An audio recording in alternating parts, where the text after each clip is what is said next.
This Sunday, Jimmy G is returning to Foxborough. I'm Mariah Janos, joined by Evan Lazar. Evan, at this point, do you think the Patriots have any regrets of letting go of Jimmy Garoppolo?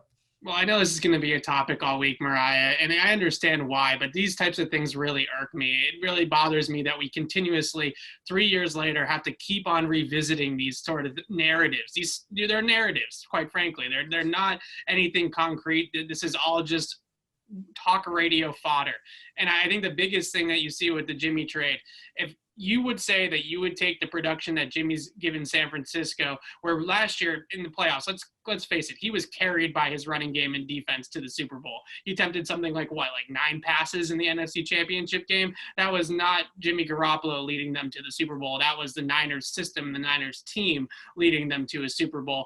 If you want to change that for the last 2 years of Tom Brady, then be my guest. But I just think that what we're seeing with the 49ers, quite frankly, is that Jimmy is just another guy. He's just another starting QB in this league. He's not generational. He's not he's not Aaron Rodgers. He's not Patrick Mahomes. They didn't trade away a guy like that. And I honestly think that by year 3, year 4, you might get the same type of production out of Jared Stidham that they're getting currently out of Jimmy G. There's a lot more to do with the system, a lot more to do with that running game than anything that I've seen out of Garoppolo in any of his years there in San Francisco, really.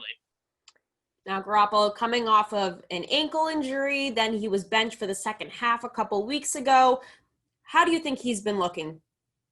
Up and down. I think the biggest thing with him is that he loves to attack the middle of the field, in cut it routes, slants, in breakers, anything towards the middle.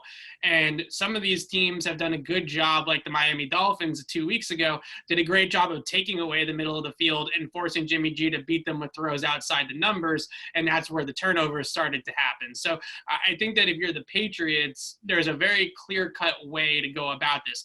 Blitzing him is a little bit risky.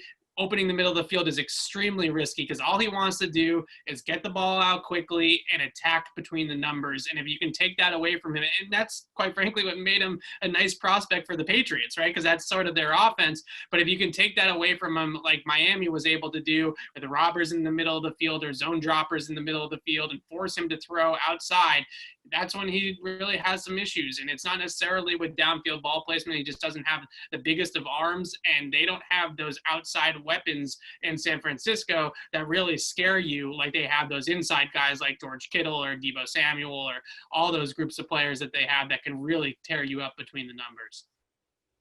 For all of our Patriots coverage, head to clnsmedia.com and subscribe to our YouTube channel over at Patriots Press Pass.